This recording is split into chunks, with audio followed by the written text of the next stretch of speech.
देखिए, मेरे ख्याल में कि एक चीफ जस्टिस के लिए 1 साल का अरसा ठीक अरसा है। अगर उनकी डायरेक्शन ठीक है, नियत ठीक है, तो वो अपने डिसीजन जो है वो करके उस पे इम्प्लीमेंट भी करवा सकते हैं। मगर इशू ये है कि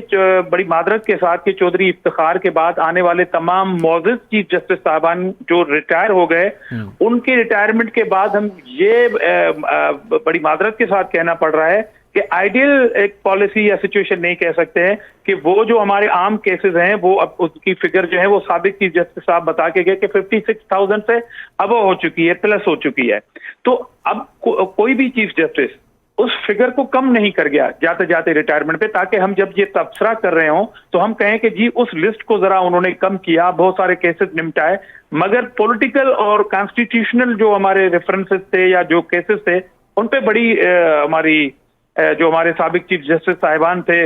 उनका फोकस होता था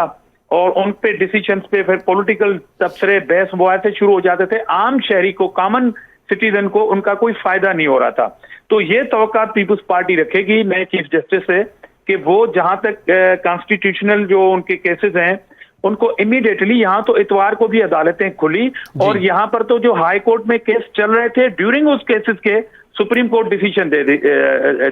दी थी। यहाँ पे बंदियाल साहब की मैं बात कर रहा हूँ जब वो चीफ जस्टिस थे। तो ये तमाम ऐसे मामला थे जिसको हम आइडियल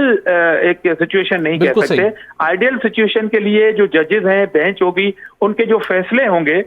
उस पे हम तबसरा कर सकेंगे। बाकी पीपल्स पार्टी की कोई जाती ख्वाहिश नहीं है। हाँ, मैं चाहूंगा बतौर पीपल्स पार्टी कारकुन कि शहीद जुल्फकार अली भुट्टो का जो रेफरेंस जो इंतजार कर रहा है उसको अगर टेकअप कर दिया काजी पायद ईसा साहब ने, तो मेरे ख्याल में इससे भी एक न्यूट्रलिटी होगी